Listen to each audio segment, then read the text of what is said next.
Listo, Pablo. Hola, sí, sí, Ahí la doctora Hielo puso para grabar, así que perfecto. cuando Tengo quieran. un Power, ¿puedo compartirlo? No sé. Sí, espera que ahí te... ¿Vos lo habilitás, Silvia? Sí, ya está habilitado. Ah, Listo. listo. Ahí me fijo a ver Bárbaro. si puedo. Que ahí hay algunas cositas para acompañar. Bueno, la idea era, a ver, ahí no sé si están viendo. Sí, ahí se está conectando, Pablo. Ah, perfecto.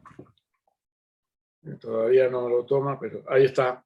Ahí está. Ahí, Bueno, la ahí idea está en la pantalla. era, bueno, compartir con ustedes algunos aspectos de lo que tuvo que ver con la lucha por la vacunación docente en la Ciudad de Buenos Aires.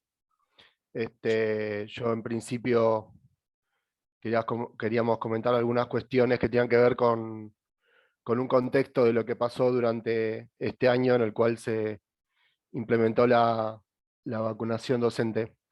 Eh, Primero contar algunas problemáticas que habíamos tenido ya durante el año 2020 en la Ciudad de Buenos Aires respecto a normativa nacional que se incumplía.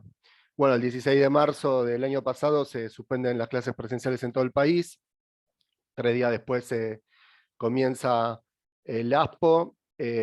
Y bueno, nosotros un primer conflicto que tenemos en la Ciudad de Buenos Aires eh, es que durante las semanas siguientes a la suspensión de clases, las escuelas, el Ministerio de Educación de la Ciudad de Buenos Aires entregaba todos los días un sanguchito a las familias y nosotros veníamos exigiendo que se diera un bolsón en forma mensual, eh, eh, ante lo cual se niega el gobierno de la ciudad. Previamente, que eran los puntos que había puesto antes, que no lo mencioné, también se plantea que los docentes, aunque no hubiese clases, tenían que ir a las escuelas. En ese momento, nosotros exigimos ya una mesa de diálogo para tratar las condiciones de trabajo durante la pandemia. Porque hago una aclaración, en la Ciudad de Buenos Aires no tenemos no tenemos ley de paritaria. Entonces, todas las mesas que se conforman son mesas donde los 17 sindicatos docentes de la ciudad cuentan con un voto independientemente de su representación. Nosotros, la UTE, somos el mayoritario de la Ciudad de Buenos Aires. Entonces nosotros ya ahí preveíamos que era importante generar o exigir alguna mesa de trabajo en la cual se pudiese establecer algún tipo de diálogo que, bueno, que nos fue negado en todo momento. Bueno, finalmente la entrega de comida, de alimentos, se hace de manera quincenal y quienes tienen que concurrir son las conducciones, pero pero hasta la tercera entrega quincenal de alimentos no se les proveía elementos de protección ni insumos, ante lo cual hacemos una presentación ante la OIT y perdón, una presentación como UTE ante la justicia porteña. Y junto con AT Capital y AGTCIP, los compañeros y compañeras del subte, hacemos una presentación ante la OIT. Bueno, la presentación nuestra ante la justicia porteña prospera y se dicta una cautelar en la cual se ordena al gobierno de la ciudad que entregue insumos y elementos de protección.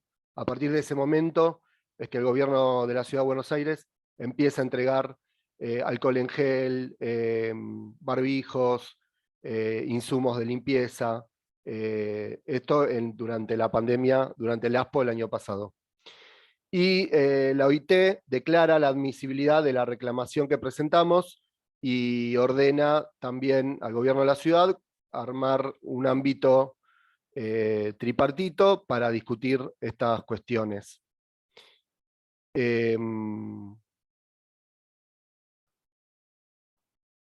Bueno, también tuvimos problemas con la conectividad y la entrega de computadoras, ante lo cual reclamamos que se entregaran las 6.500 computadoras que faltaban a estudiantes de la ciudad. Como el gobierno de la ciudad se negaba, Nación las puso a disposición, 6.500 computadoras, pero bueno, Ciudad nunca le envió los datos los datos de cada estudiante para que se pudieran programar. Y ya en el mes de junio, ante el primer intento en la Ciudad de Buenos Aires, en pleno pico de pandemia, de volver a la presencialidad, nosotros rechazamos desde la UTE esa vuelta a la presencialidad, y exigimos una mesa de trabajo interdisciplinaria que nos fue negada, y lo que crea más tarde el gobierno de la ciudad es una mesa que hoy se mantiene, que es una mesa de comisión de monitoreo del protocolo. Pero es más que nada una mesa informativa del gobierno donde informa qué cambios se hacen sobre el protocolo. Y también lo que exigíamos era el cumplimiento de la normativa emanada por el Consejo Federal de Educación, porque todos estos intentos de vuelta a la presencialidad en la ciudad incumplían con toda la normativa y con lo que estaba habilitado según los parámetros epidemiológicos que se establecieron en las resoluciones del Consejo Federal.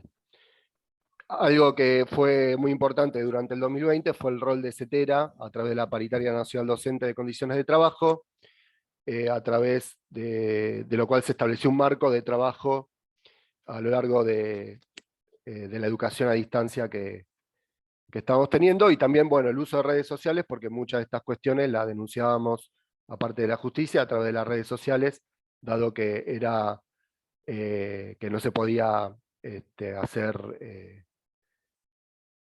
manifestaciones en la calle, y las reuniones o en el ministerio eran con muy poca gente. Bueno, ya a principios de este año, el 13 de febrero, el Consejo Federal de Educación emite la resolución a través de la cual se establece el cronograma de vacunación docente. Ese esquema de vacunación de 5 etapas se acuerda en la Mesa Paritaria Nacional Docente, en la que participa CETERA, y el 23 de febrero empieza a nivel nacional el proceso de vacunación, pero no empieza en la Ciudad de Buenos Aires. En la Ciudad de Buenos Aires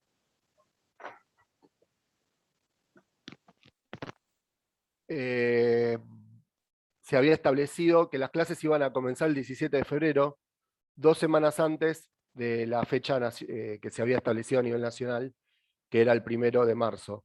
Entonces nosotros ahí, un primer planteo que hacemos es, dado que ya estaba aprobada la vacunación docente, y dado que ya se había anunciado que la llegada de las vacunas Sinopharm para docentes y la distribución a cada jurisdicción, lo que estamos pidiendo era que se postergara el comienzo de clases en la Ciudad de Buenos Aires, que no empezara 2 semanas antes, y que en esas semanas que iba a comenzar la vacunación docente, poder ganarlas en el avance justamente de la vacunación.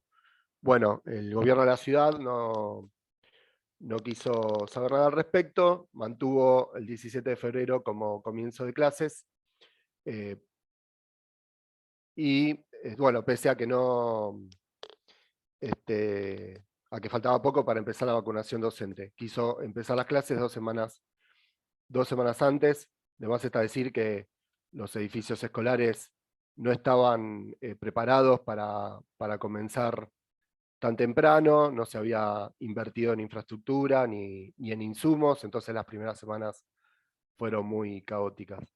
Bueno, el gobierno recibe esas vacunas, sin embargo, se sigue negando a la vacunación docente.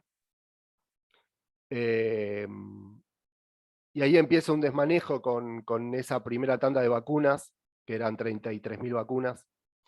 Esas vacunas se derivan al sistema de prepagas, pero no a trabajadores de la salud del sistema privado y de prepagas, sino que se le da un destino que finalmente es el día de hoy, que no hay registro de cuál fue exactamente el manejo de esas vacunas. La cuestión que de esas 33.000, ahora hay una placa donde están los números, hay un faltante de vacunas que no fue destinada a las y los docentes. Entonces se genera una intervención de la CETERA a nivel nacional, exigiendo esto, las vacunas, que se apliquen las vacunas docentes en el ámbito de la Ciudad de Buenos Aires. Mientras tanto, en el resto del país avanzaba la vacunación docente. Bueno, junto a la comunidad exigimos la vacunación docente en el marco de la presencialidad cuidada, a la cual se refiere en todo momento el Consejo Federal de Educación. Entonces hacemos acciones en las redes, hacemos semaforazos en las esquinas de las escuelas, hicimos también relevamientos de los edificios escolares. Pero bueno, la importancia de la vacunación docente y el avance de la vacunación en general que veníamos reclamando en ese momento tenía que ver justamente con tener una presencialidad cuidada en el ámbito de las escuelas de la Ciudad de Buenos Aires. Bueno, se instala este reclamo en la opinión pública, porque al principio había como mucha confusión, nosotros y los medios, muchos medios tapaban estas noticias, logramos instalarlo.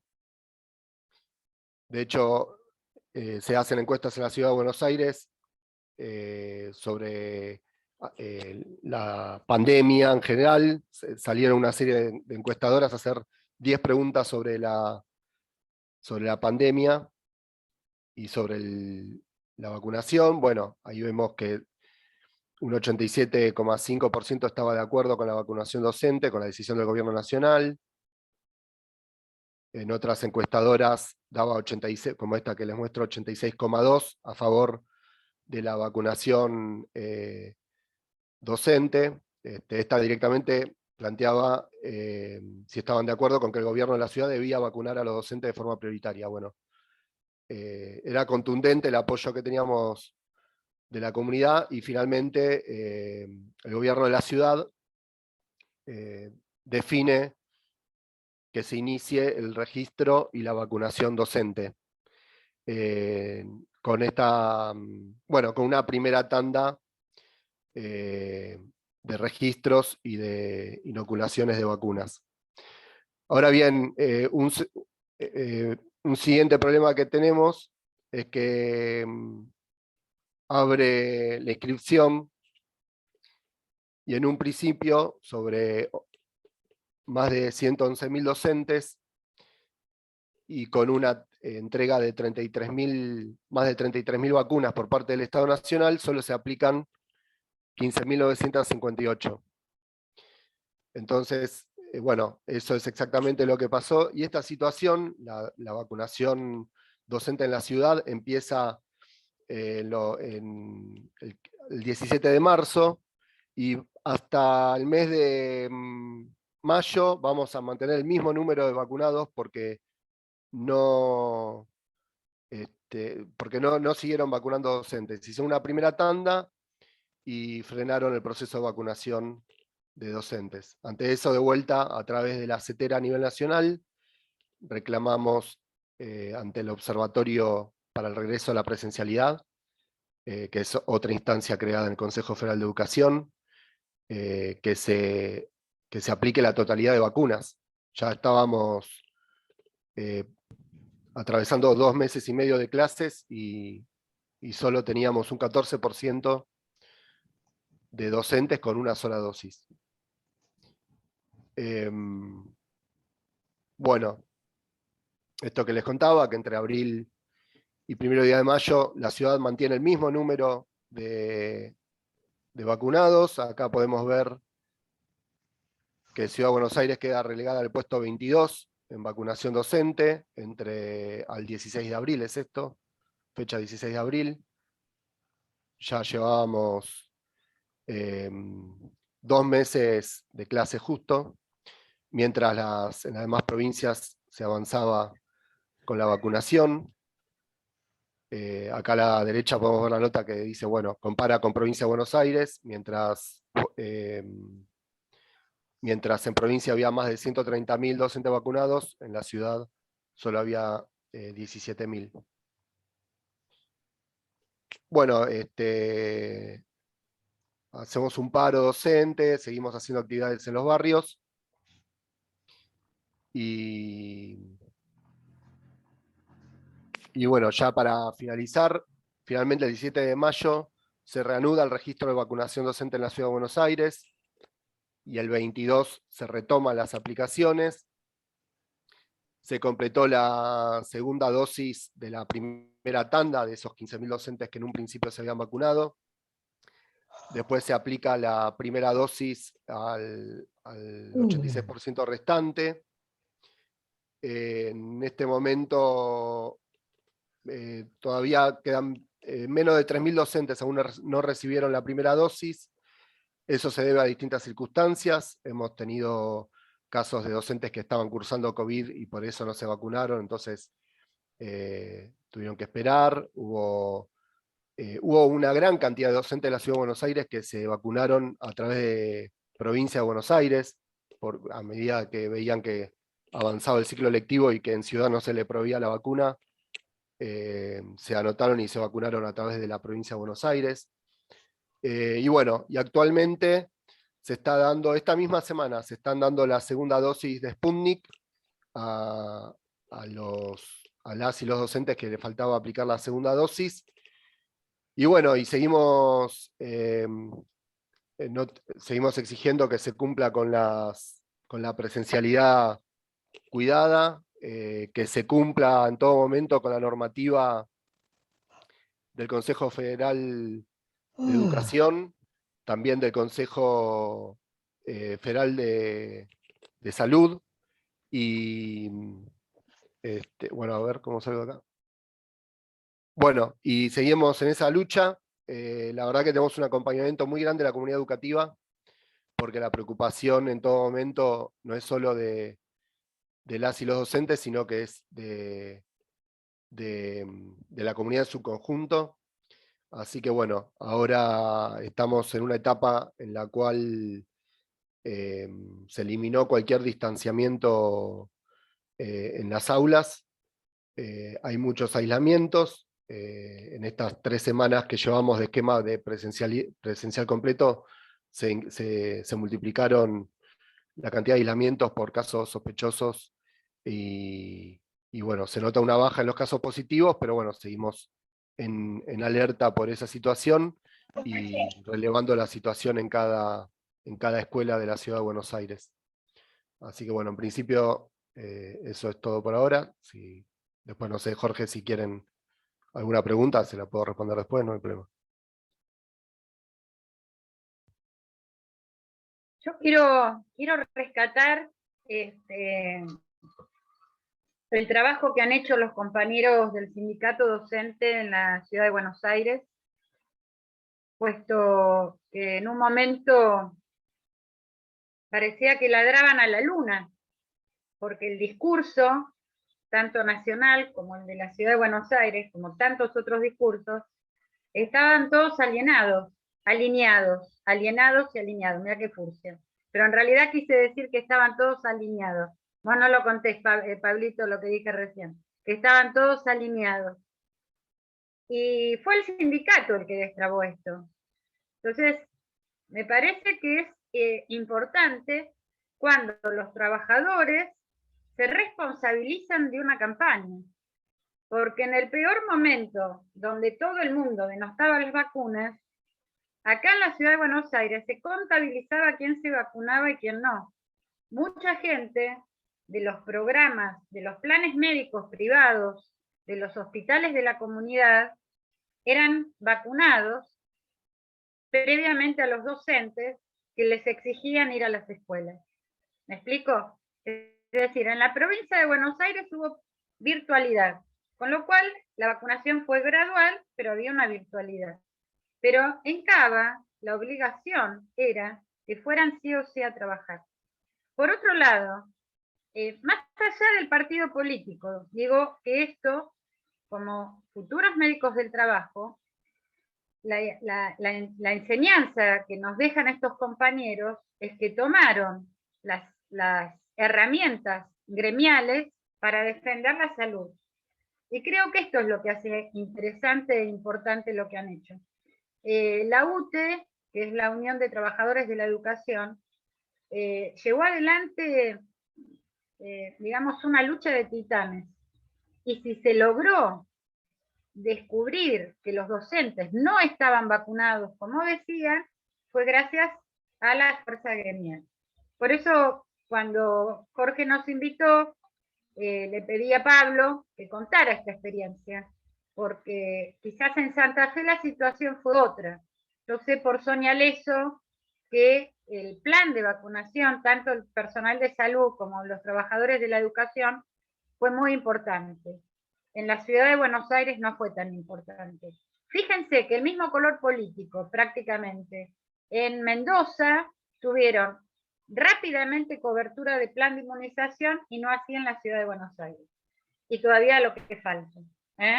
Así que bueno, gracias Pablo. Perdón Jorge que yo me meta con las ponencias de los compañeros, pero también quería enmarcar porque fue una lucha. Y aparte lo que ha trabajado Pablo Francisco y todo su equipo, impresionante. Iban por todas las escuelas, en todas las escuelas. Iban escuela por escuela, organizados, y sabían dónde había alcohol, dónde no había alcohol, esto del sanguchito. El discurso era que entregaban comida y no entregaban comida. Nada tenían que ver las escuelas del centro con las escuelas cercanas a los barrios de emergencia. Nada que ver la comida, nada que ver la asistencia. O sea que lamentablemente cuando la política partidaria enceguece una política pública en una pandemia, demuestra la mezquindad. Así que bueno, Pablo, impecable. Gracias. Yo quería agregar, Lili, y para el conocimiento de todos y también reivindicando el rol de UTE,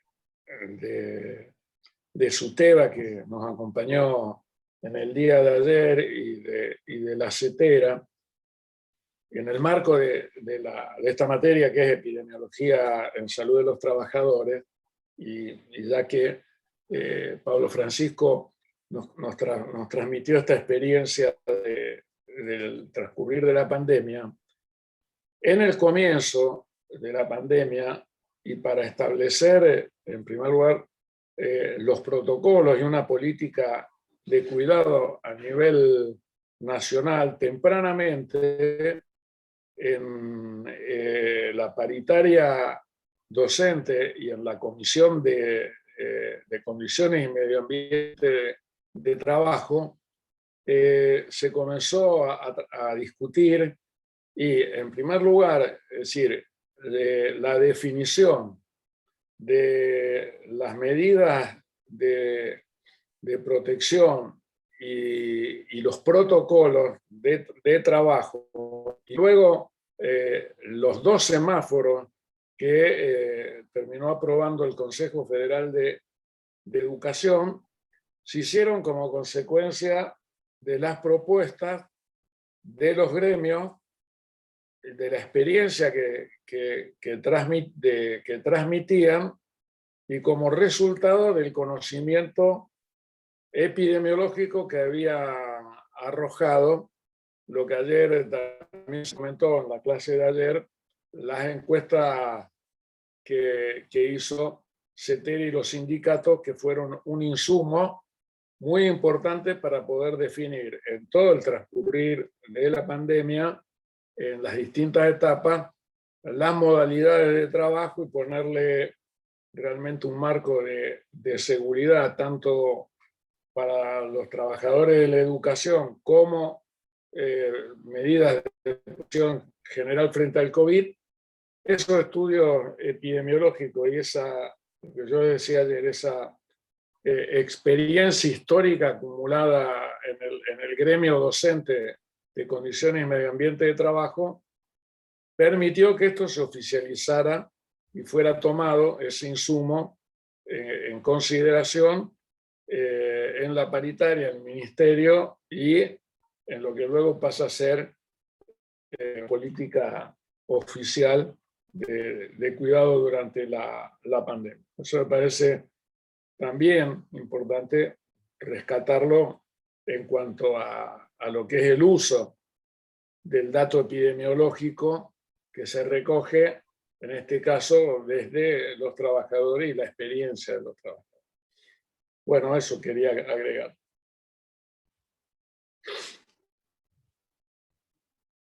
Pasamos a la intervención de Pablo. Pablo. Pablo Borneo. ¿Me permitís compartir Phil? Sí.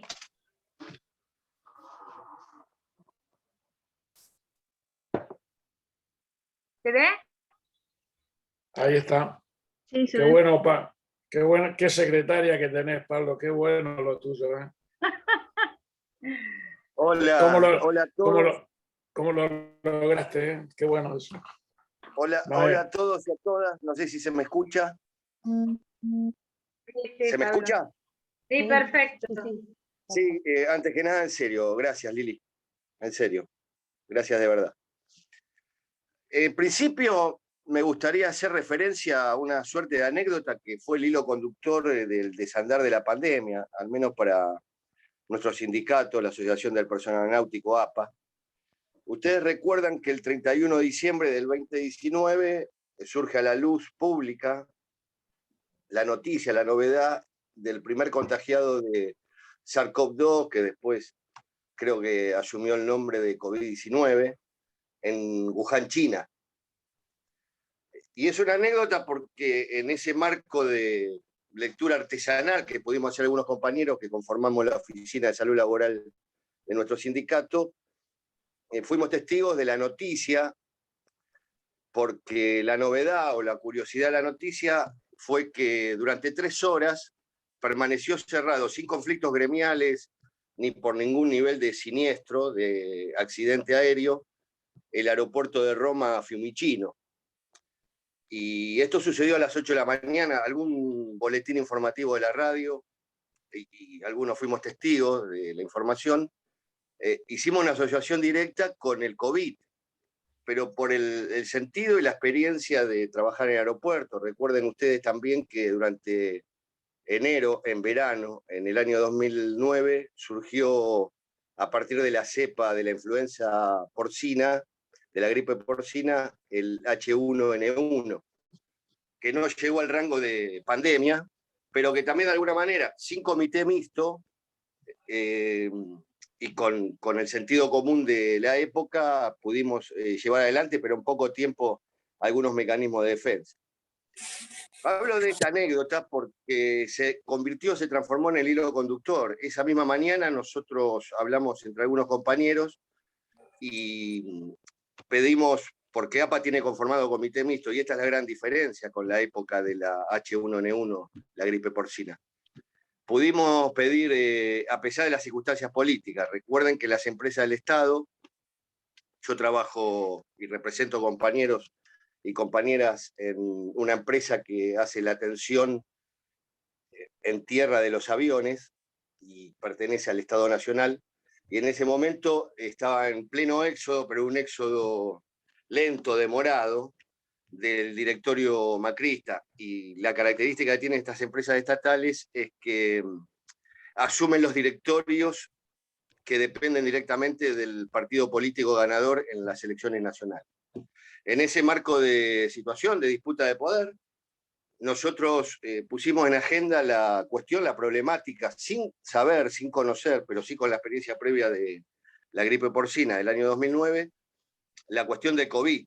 Es decir, muchos compañeros que conformamos la oficina laboral y que, por supuesto, obviamente representa el posicionamiento político de APA en relación al cuidado, a la trazabilidad que le puede dar un comité en torno al cuidado de la salud en el ámbito de trabajo. Pedimos audiencias de urgencia extraordinarias y pusimos en agenda la problemática de COVID. Pero a partir del año siguiente, el 2020, y con el pasajero, también recuerden, el pasajero traído de Italia, de Europa, principalmente por la compañía Alitalia, que fue el primer contagiado en Argentina, eso fue el 1 de marzo.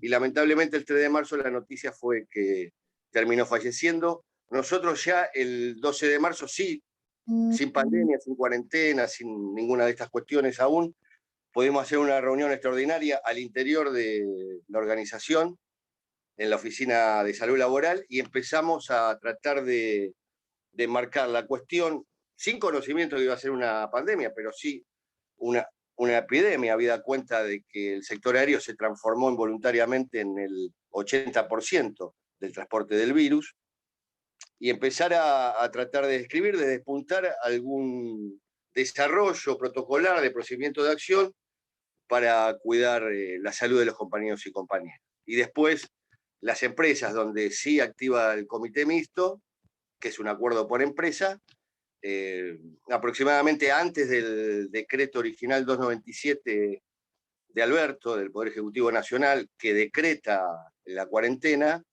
unos días antes, entre el 17 y el 18 de marzo, pudimos constituir un comité de crisis en relación a esta cuestión.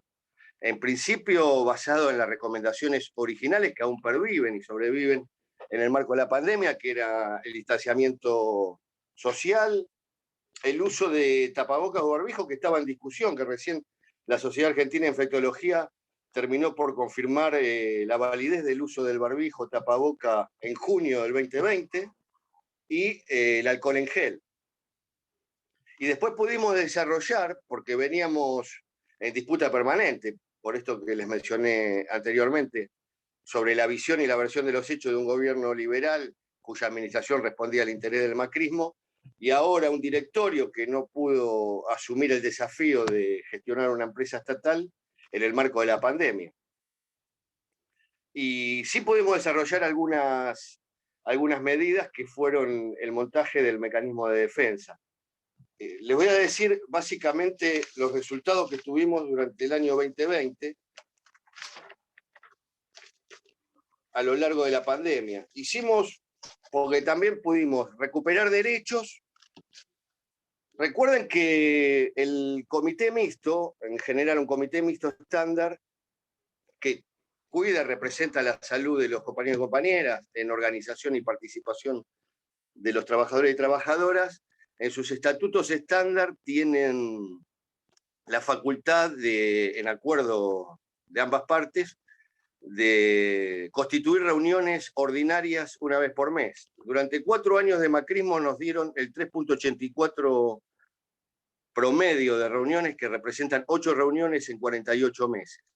Esa fue no solo la señal de la disputa de poder con el macrismo, en este caso en relación a la salud laboral, sino el nivel de sensibilidad que tiene y tenía el macrismo en relación al mundo de la presencia de riesgos, de las medidas preventivas, de acuerdos que se vinculen con la posibilidad de reducir la accidentabilidad y o incidentes de trabajo y evitar las enfermedades profesionales, que representan también un costo para el empleador.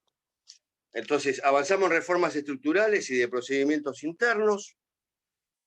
Pudimos promulgar 2.91 medidas por mes en 12 meses, casi 3 medidas en relación al cuidado de la salud de los compañeros y compañeras, y también prestando atención a la ampliación de derechos en 12 meses de pandemia.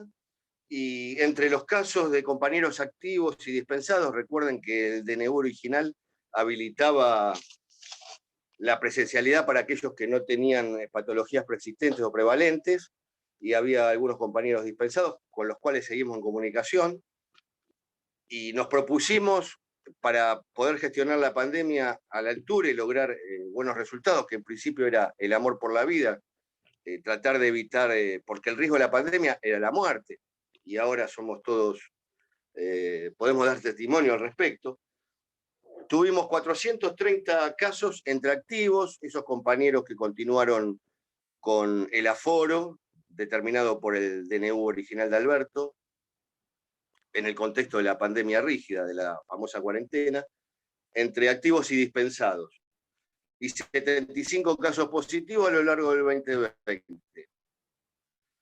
Ahora tenemos la otra noticia, que es la relectura de la pandemia. Y en este caso hay que hacer énfasis a partir del 2021, en este año, nosotros ya sufrimos 2 compañeros fallecidos.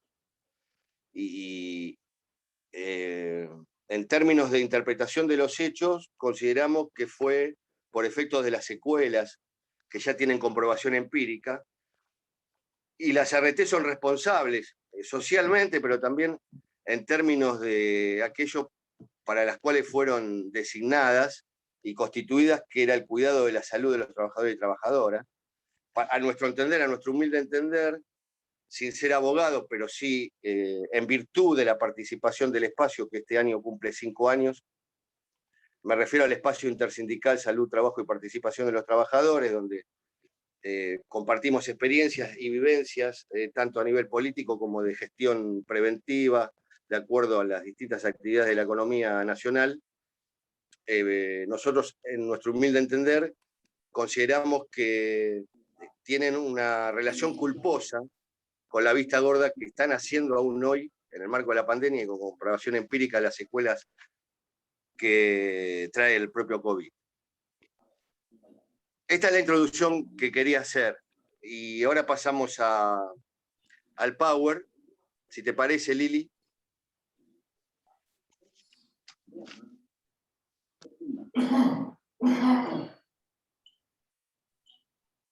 Daré pantalla completa, Lili. Ahí es. Perfecto.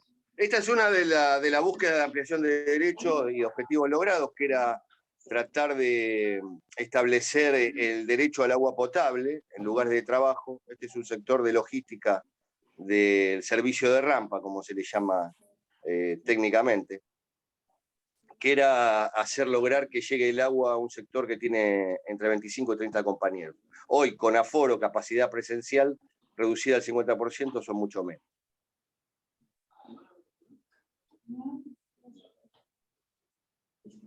La siguiente.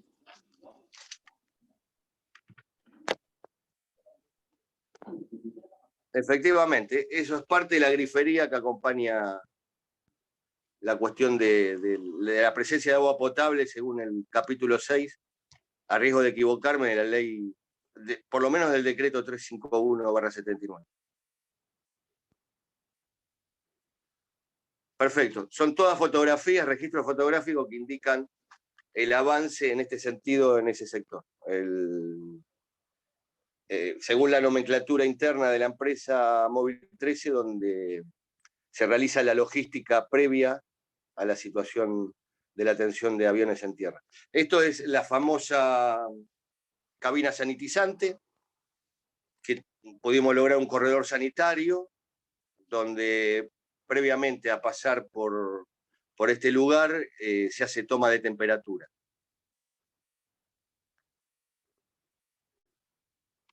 El sector aéreo sufrió la merma de la cantidad de aviones por efecto de la pandemia, pero el gobierno, rápido de reflejo, estableció el propio 20 de marzo del 2020 una resolución administrativa surgida del Poder Ejecutivo Nacional, que obligó a ANAC, a la Administración Nacional de la Aviación Civil, que es la que legisla la actividad del sector aéreo, a habilitar los aviones de carga, con lo cual la merma fue de alguna manera amortizada, fue un atenuante en el marco de la pandemia. En este caso son aviones comerciales reconvertidos. Si ustedes pueden apreciar la foto, no solo los objetivos logrados en relación al cuidado de los compañeros, cuando todavía estaba en discusión la supervivencia del virus en superficie. Esos son los compañeros para la atención de estos vuelos. Empezaron a utilizar mamelucos hidrorrepelentes con un ciclo de vida de 10 a 15 uso en términos de veces, el tapaboca, y en estos lugares donde debería viajar pasajeros, empezaron a viajar las mercaderías, con lo cual reconvirtieron a los aviones comerciales en aviones de carga. Esta es una experiencia que llevan adelante los compañeros de Duty Pay e Interbaires, que son los encargados del preembarque o del embarque. Es una suerte de mercado donde el pasajero puede hacerse de algún regalo o de algún gusto. Es la zona del shopping, del aeropuerto. Igual es la misma experiencia que desarrollaron los compañeros y compañeras.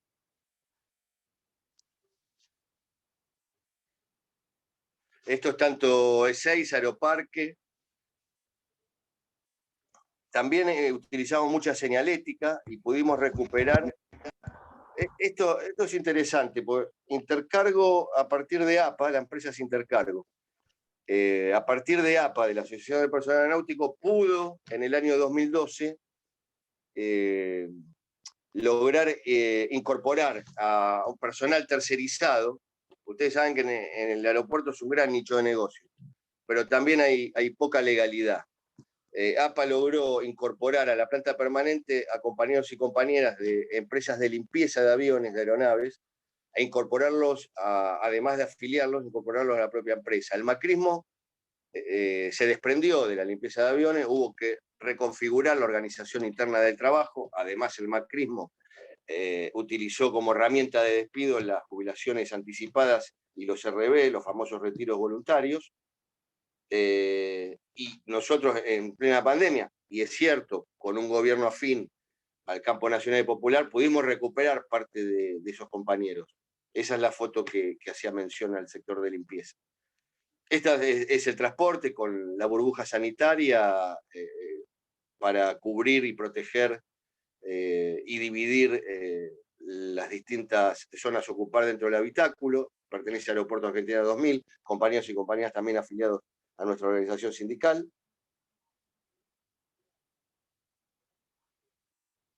Sí. Y también hubo un acuerdo marco con PCA la PCA es la Policía de Seguridad Aeronáutica, pero que cuando asume un nuevo gobierno también está vinculado directamente a la dinámica electoral, cambia el personal civil y pudimos hacer un acuerdo para que se encarguen cada tanto de hacer una desinfección de los lugares ocupados por los compañeros. Esta es una foto que muestra el acuerdo mutuo. La siguiente pertenece al sector de bodegas, TCA, probablemente sea conocido también en el mundo fuera del sector aéreo, y son cabinas sanitizantes para el ingreso de micros, ingreso y egreso de micros. Perdón, de transporte de mercaderías.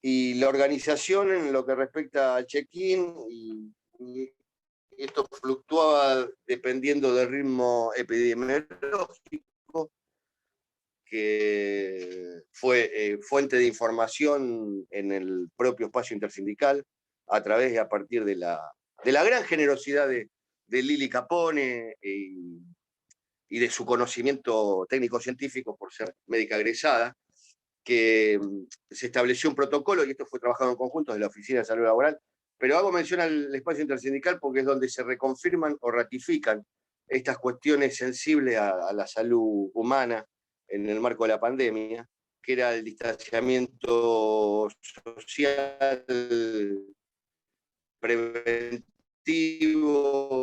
en el contexto del ASPO, la diferencia en las filas, y esto fue el fundamento de la Oficina de Salud Laboral de nuestro sindicato, hacer una lectura minuciosa del DNU. Y también vale destacar que, a pesar de la vista gorda de la CRT, fueron los propios sindicatos quienes incluimos en los siguientes y subsiguientes DNU que las CRT se hagan cargo, por lo menos de manera circunstancial, de los presuntos contagios de COVID. Y en el caso de APA se creó además un salvoconducto en conjunto con nuestra obra social para que los compañeros que registrasen alguna sintomatología compatible a COVID, dudando no de la expertise, porque son médicos en los lugares de los servicios de medicina laboral, pero son médicos contratados por la empresa.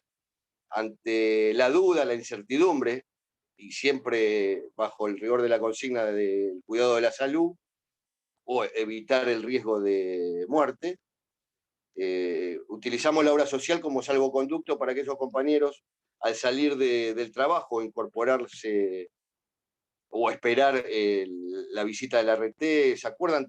Fue un gran lío el año pasado, principalmente, donde hubo muchas discusiones sobre cuál era la sintomatología que obligaba al empleador a realizar el aislamiento, y cuál era el caso testigo. Acuérdense que también esta propia lógica cambió un principio básico elemental, que era el caso sospechoso por el caso estrecho.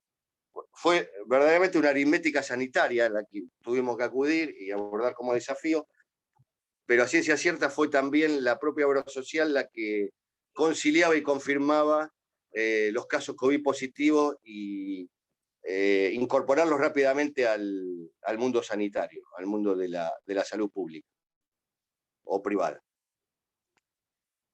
Básicamente esto, y agradezco la invitación nuevamente, y gracias Lili, y gracias a mis compañeros del espacio intersindical que compartimos hoy la jornada virtual con la Universidad de Rosario.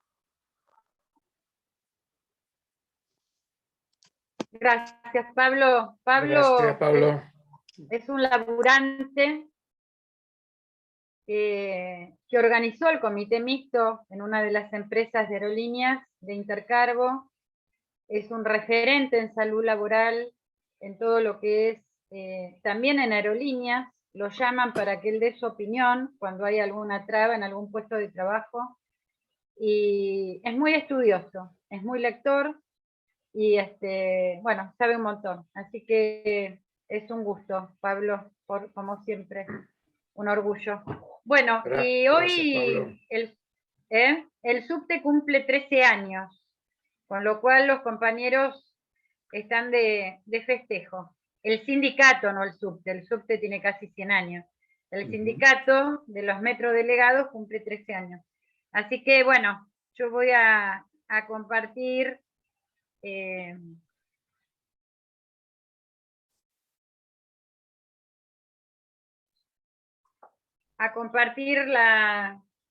poco la experiencia, rescatando cómo un sindicato puso en agenda política un cancerígeno, y esto tuvo que ver con el tema del amianto. Ustedes saben que el tema del amianto hace años que está prohibido, ¿no? Está prohibido desde el 2003, primero con una resolución, y después esta resolución sale en el boletín oficial, y estaba prohibido todo lo que es productos textil, papel, carbón, caucho, plástico, filtros, juntas, selladoras, pastas, pinturas, aislantes. Todo esto está prohibido en nuestro país desde el 2003. No obstante, creo que fue en el 2018-19, comienza una discusión muy grande en el subte con los metrodelegados, pues descubren que hay amianto. Con lo cual comienza toda una larga disputa y una larga discusión con el tema del amianto. Para recordar un poquitito, vamos a decir que el amianto es un mineral, es una fibra inagotable, perenne, muy resistente, es más fuerte que el acero y muy económica. Con lo cual va a estar en las juntas de freno, en todas las juntas de freno, todo donde hay calor, fuego, hay amianto. Y la característica que ocurrió en el sindicato del subte fue precisamente que compraron, en el gobierno de la Ciudad de Buenos Aires compraron formaciones en España, en Madrid, que estaban desechadas precisamente por contener amianto. Nosotros fuimos, las compramos y las trajimos. Es decir, que ingresamos en la Ciudad de Buenos Aires algo que estaba totalmente prohibido.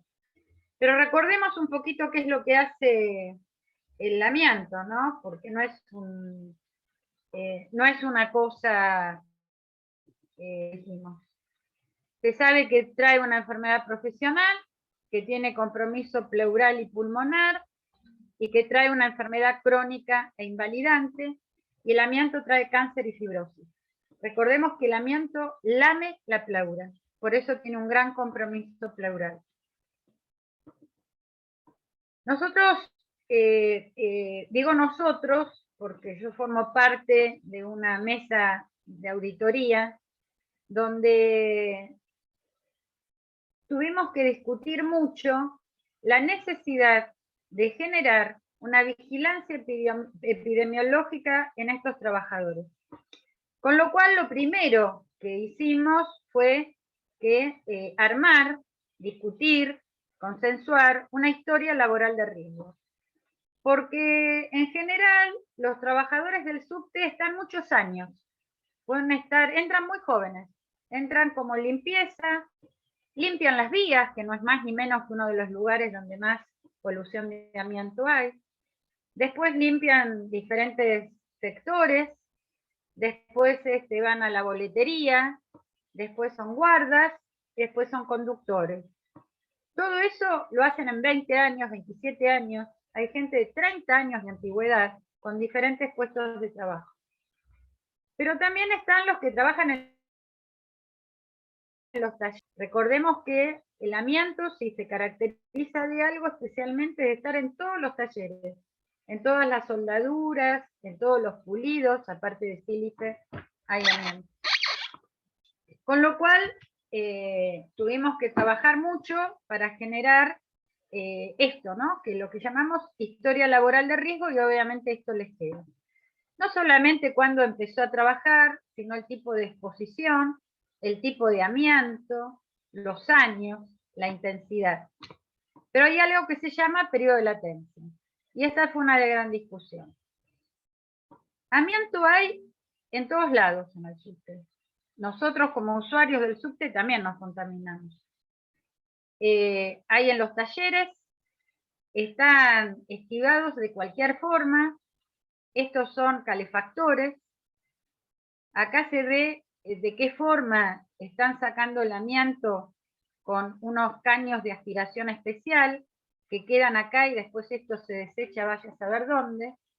Esta es nuestra compañera Inés controlando, que en realidad tendrían que tener más elementos de protección. Porque una de las cuestiones que también se discutió es que no solamente se denunciaba el amianto, sino que también se pedía que lo saquen de los lugares de trabajo. El subte no está totalmente desamiantado. En muchos talleres, adelante de los talleres sacaron el amianto, pero lo estivaron a 100 metros de donde están los trabajadores, porque no se sabe dónde poner el amianto. El amianto es un gran agente nocivo en todo el mundo.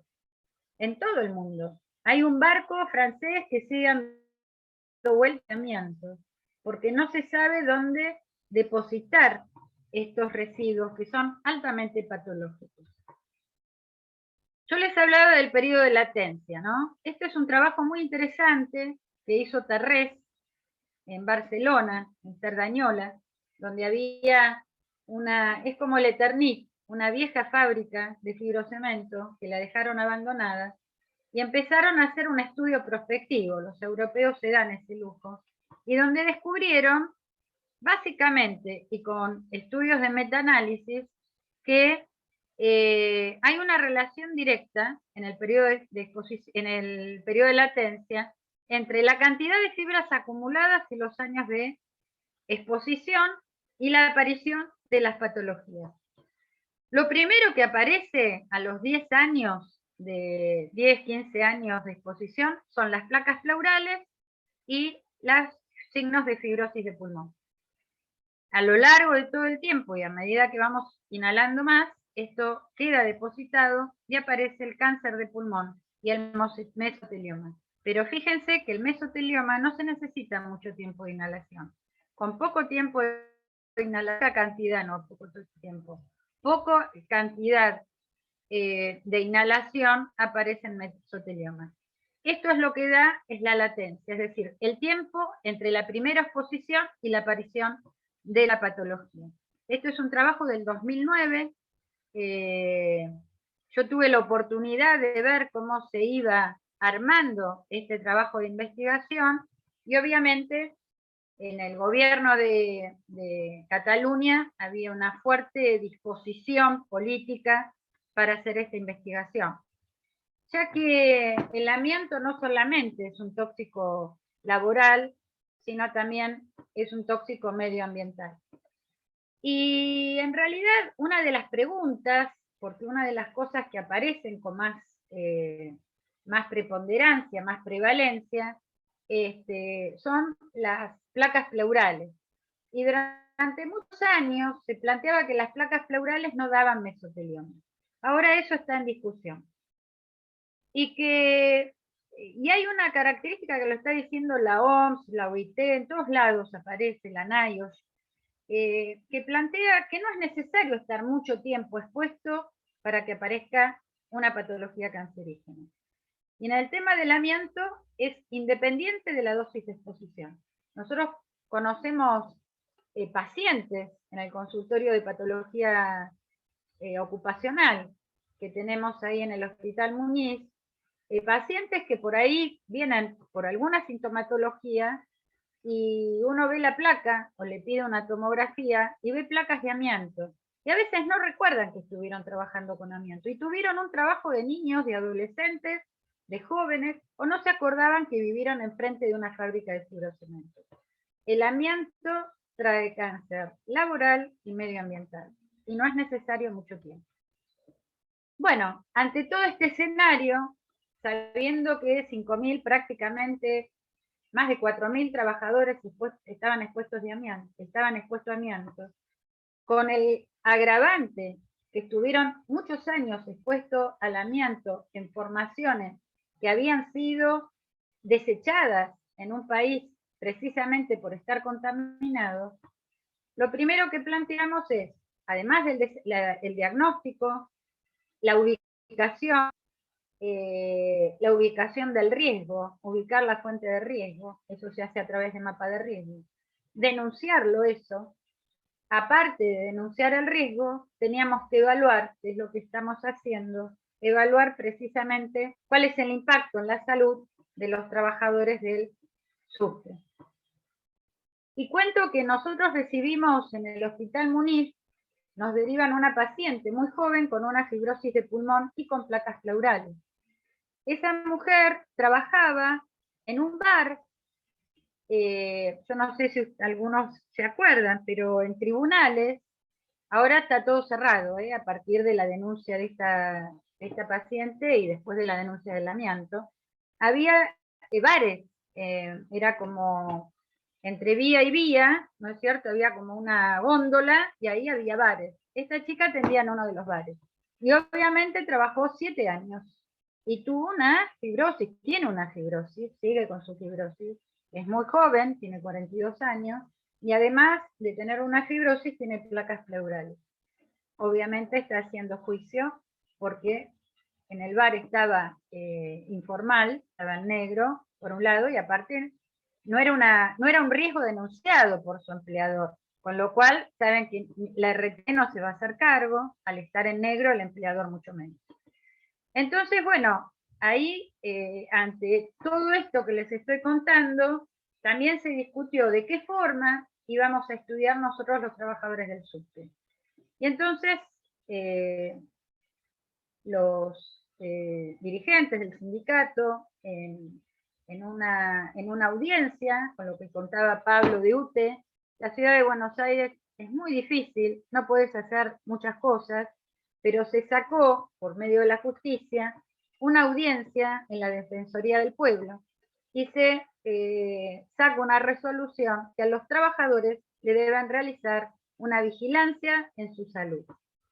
Con lo cual, para nosotros fue todo un avance. En primer lugar, porque vigilar la salud cuando ya los trabajadores están expuestos es importante en la prevención de riesgos laborales porque predice lo que va a ocurrir a otro colectivo de trabajadores si se lo expone al mismo riesgo.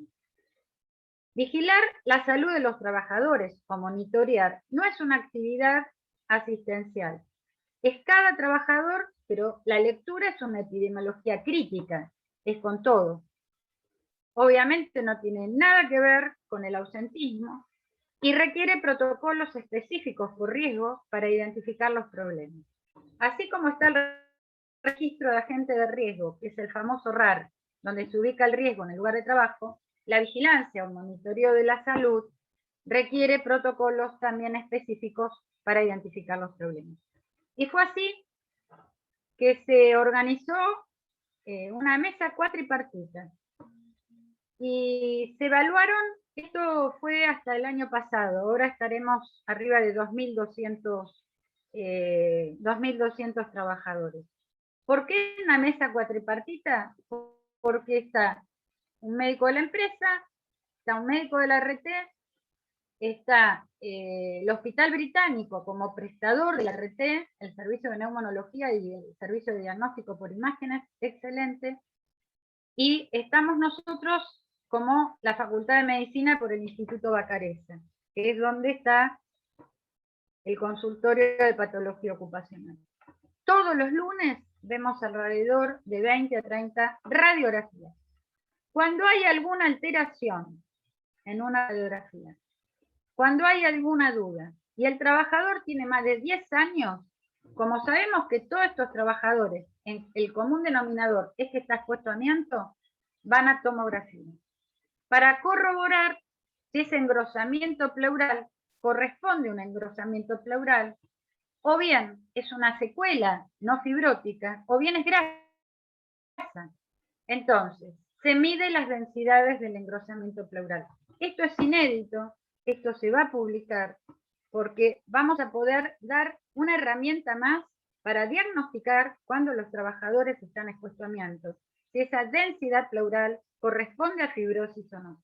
Si es fibrosis, y ese paciente hace más de 15 años que está expuesto a amianto, entre 10 y 15 años más, obviamente, como ya hemos visto, es una...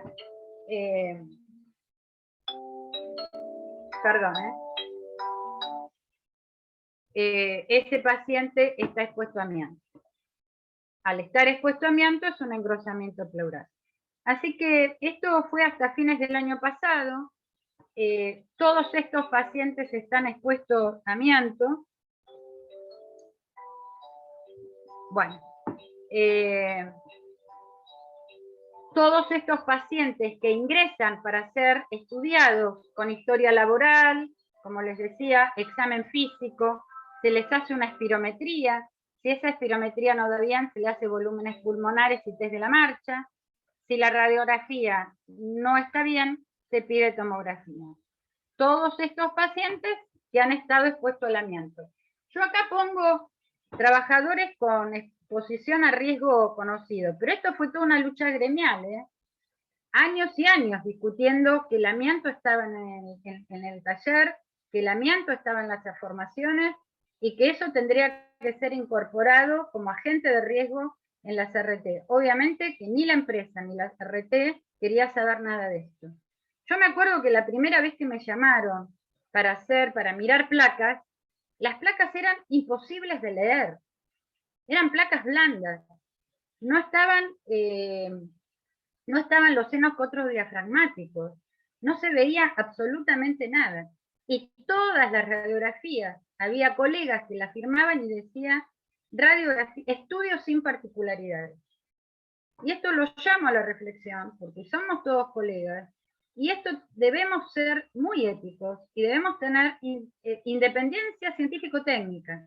No importa quién te pague, una radiografía que está mal hecha, especialmente frente a trabajadores que están expuestos a amianto, debe ser desechada. Por lo tanto, en ese momento fue cuando conseguimos esta mesa cuatripartita.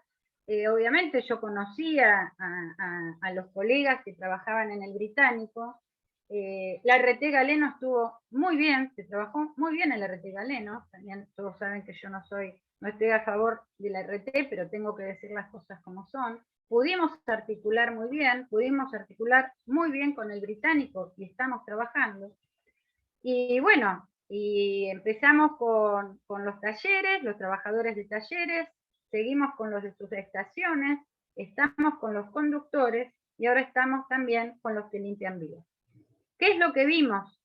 Placas pleurales, alrededor de casi 60 compañeros tienen placas pleurales, muy poca fibrosis, 3 cánceres de pulmón y un mesotelioma de pleura.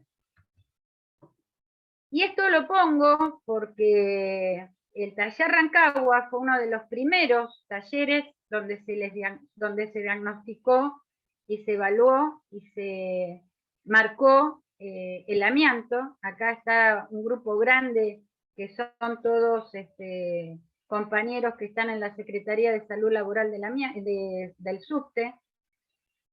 Y marco esto porque hubo 2 paros.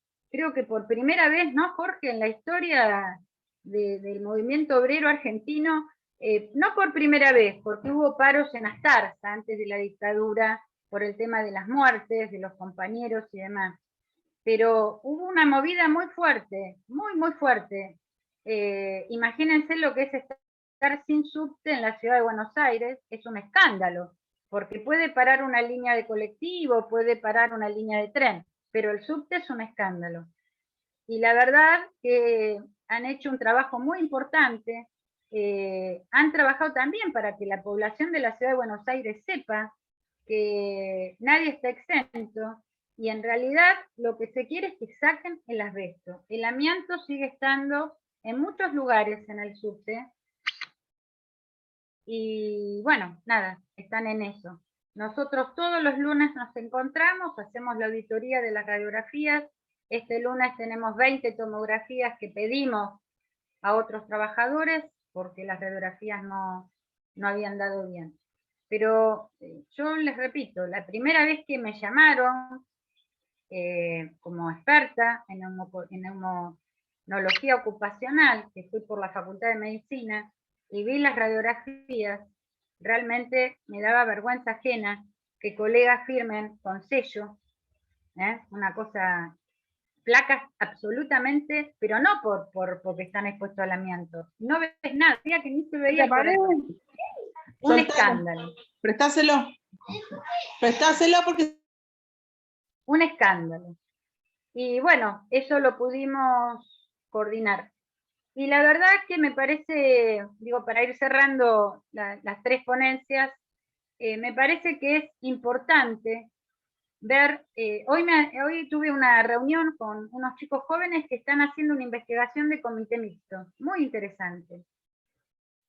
Y les nombraba los primeros comités mixtos en el país. Y no es que ahora, a ver, nadie descubre el agujero del mate. En el movimiento obrero argentino es muy rico, tiene muchos avances. Que no se sepa no quiere decir que no estén. Uno de los comités mixtos más importantes que hay en la historia son los comités mixtos de Astarza, donde hay un compañero que es el Chango Sosa, que es sobreviviente, porque la mayoría obviamente fue muerto por la dictadura, donde se cansaron que cada barco que salía de Astarza hubiera 1 o 2 muertos, porque en ese momento los astilleros querían sacar 6, 7 barcos por mes, con lo cual la gente se moría. A partir del comité mixto, cuando organizaron el trabajo de otra forma, obviamente salían menos barcos por mes, pero no murió ningún trabajador. Entonces, quiero cerrar con esto. La memoria, la organización y la lucha hacen muchas veces mucho más de lo que creemos, mucho más que una ley, mucho más que un gobierno autoritario, como contó Pablo Francisco de Ute, que se negaban a vacunar a los docentes.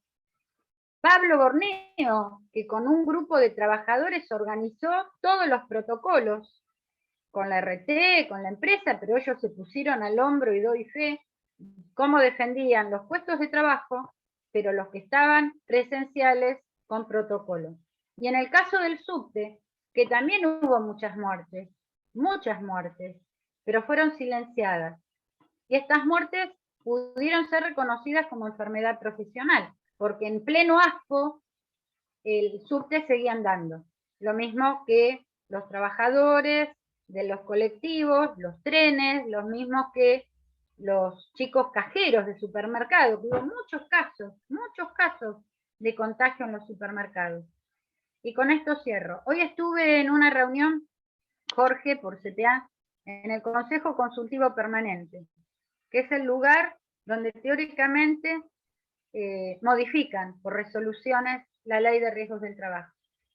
Estaba la UIA, estaba la RT, estaba la CGT, estaban todos, mostrando la maravilla que hicieron con poca plata del fondo fiduciario. Me acordaba tanto de vos, digo, se está Cacoen, le agarra un ataque de úlcera. Pero bueno, nada, respiré hondo, estaban todos, te podrás imaginar, éramos 18, nosotros discutimos mucho para estar, porque nos invitaban nos invitaban, y la verdad que nadie va a ir a tomar el té a la superintendencia con la RT. Nosotros queríamos que nos dijeran, nos convocaran. Y bueno, así fue. Por suerte dijo alguien tiene algo que decir, obviamente levanté la mano, y dije que el COVID debe ser incorporado como enfermedad profesional. Y que hacía 5 años que el Consejo Consultivo Permanente no era convocado. Por lo tanto, nosotros desde el espacio intersindical, la CGT y la CTA, planteamos un proyecto de ley para que el COVID sea reconocido como enfermedad profesional. Ahí saltó Jorge, uno de la superintendencia, dice, no, doctora, usted está equivocada, no necesita una ley. Digo, ¿sabe qué pasa? Hace 5 años que no convocan. Y si ustedes no convocan, presentábamos la ley. Como tenemos la suerte que nos convocan, ahora vamos a traer el documento, la documentación válida. Me dice, este es el lugar para que se incorpore. Si nos ponemos de acuerdo, el COVID es enfermedad profesional. Mirá vos. Con lo cual dije, fantástico, doctor, me parece bárbaro. Yo estoy de acuerdo con lo que dice. Epidemiológicamente, el COVID es más prevalente en los trabajadores de la salud. Sabemos que lo provoca el coronavirus. Y sabemos que están en todos los lugares, hospitales, sanatorios, centros de atención primaria, todo lo que es atención médica y sanitaria, tenemos el lugar. Con lo cual, tiene que ser considerado enfermedad profesional. Muy interesante, doctora, lo que usted dice. Así que, Jorge, ahí tenemos de lucha. Yo lo dije a propósito y tomaron el guante. Digo, para cerrar, esto es así. No basta la ley como enfermedad profesional, todos ustedes son médicos, y si han tenido COVID por una situación laboral y quedan con secuelas, es muy triste. Hoy mostraban que hay 500.000 denuncias de COVID, pero solamente aceptaron 7.000. Entonces, ahí dije, yo no pongo en duda el manejo del dinero del fondo fiduciario, ni tampoco pongo en duda de cómo trabajan ustedes. Lo que pongo en duda es que el sistema de riesgo de trabajo no ha incluido la cantidad de trabajadores de la salud con COVID. Eso lo pongo en duda. De 400.000 a 7.000, me parece que hay una gran diferencia.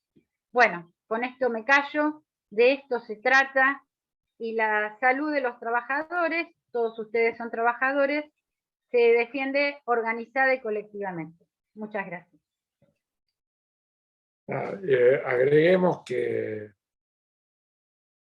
en el tema de hernias, varices y lumbalgias, así como hoy Lili Capone nos cuenta con esa misma valentía y decisión planteó el tema de COVID, ya hace buena cantidad de años, o sea, cuando en el año 2012 sale el decreto de Cristina que reconoce las varices, las hernias y las lumbalgias como para incorporarla al listado de enfermedades profesionales.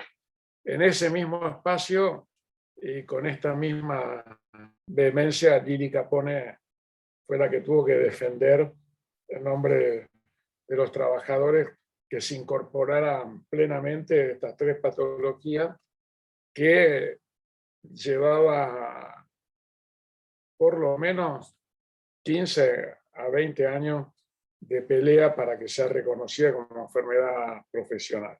También quiero darles la buena noticia que la tenemos como profesora Lili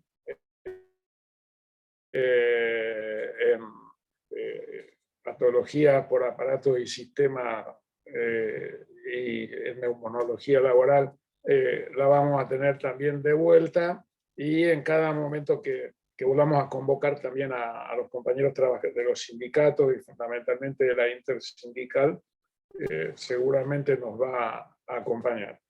También aprovecho para informarles que estamos trabajando coordinadamente con Lili Capone en el Congreso de la Red Iberoamericana de Salud y Seguridad en el Trabajo, que va a ser un congreso en noviembre, celebrando los 10 años de esta red que unifica el conocimiento académico de los países iberoamericanos, pero también contamos en esa red con el profesor Vogel, que es de Bélgica, también participa activamente. Este congreso se va a hacer en el mes de noviembre, así que desde ya estamos invitando.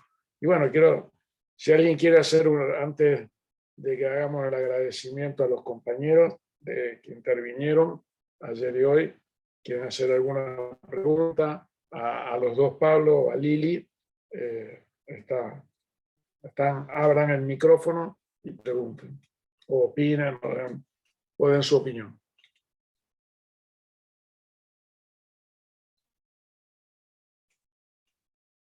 Moni, ¿vos querías preguntar algo? Que soy la preguntadora oficial. Está en un lugar privilegiado para preguntar ahí en México, así que... No, agradecerles el relato de las experiencias, me parece que es súper rico entender justamente que estos espacios son espacios de participación de los trabajadores y que nosotros como profesionales me parece que es central poder estar escuchando justamente a los trabajadores, ¿no? Si no, estamos muy cortos en nuestro quehacer. Nada más que eso, agradecerles. Yo quería llamar la atención de un tema que está vinculado a las 3 intervenciones de ayer y a las 3 intervenciones de hoy, y que tiene que ver con, ¿se acuerdan? Como yo comencé mi clase sobre epidemiología laboral, o sea, ¿quiénes hacen o quiénes están en condiciones de hacer epidemiología y desde qué lugar y con qué recursos se puede hacer epidemiología laboral? Ustedes ven que en las experiencias de ayer y de hoy, desde el espacio sindical, yendo a la definición ampliada de la epidemiología, que va más allá del registro de la distribución de las enfermedades en una población determinada, la epidemiología se construye desde la observación, el análisis, un registro sistemático de las condiciones medio ambiente de trabajo y de los eventos de salud, y del relato tanto de los 2 Pablo como Lili se dan cuenta el valor que tiene la historia clínica ampliada, incorporar a la historia clínica y a recuperar de manera permanente qué sucede con esas historias clínicas y verlas en la dimensión de lo colectivo, ¿sí?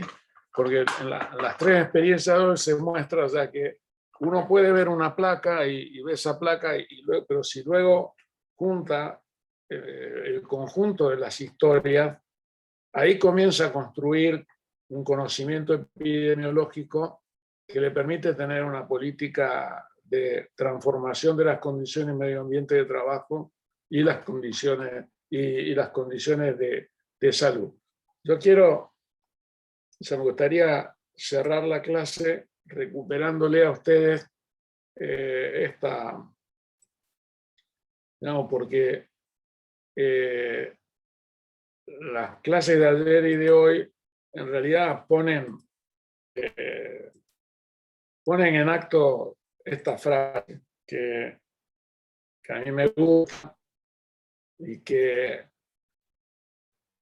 desde bastante tiempo, o sea, cuando trabajamos en el año 98 con los compañeros del sindicato judiciales, hicimos la investigación y el programa de monitoreo epidemiológico, rescatamos de Jaime Breile esta frase que dice que todo colectivo humano mantiene de alguna forma una mirada vigilante o alerta sobre sus condiciones de salud, y lo que sucede es que cuanto mayor es la experiencia histórica de ese grupo y el avance del conocimiento, mayor será la capacidad para mantener un monitoreo activo y retroalimentador sobre las condiciones que modelan el bienestar y la salud. Yo creo que las clases de ayer y hoy muestran que esto no es simplemente una consigna, que no es una cuestión académica y que es la síntesis de lo que se está haciendo desde el movimiento obrero desde hace muchos años, y por eso lo que decía Lili, el valor de la experiencia histórica acumulada a lo largo de tantos años.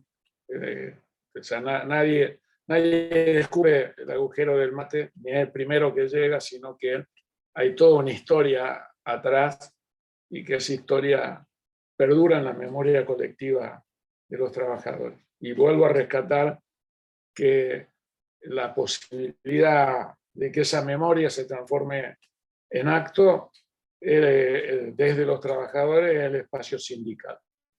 Y nosotros, desde el espacio académico, lo que tenemos que hacer es marchar juntos por la misma vereda en la construcción de un conocimiento. Eso me gustaría, como para agradecerle a Lili, a Pablo Francisco, a Pablo Borneo, a los compañeros de SUTEBA, de gráficos y del sector eléctrico que nos acompañaron.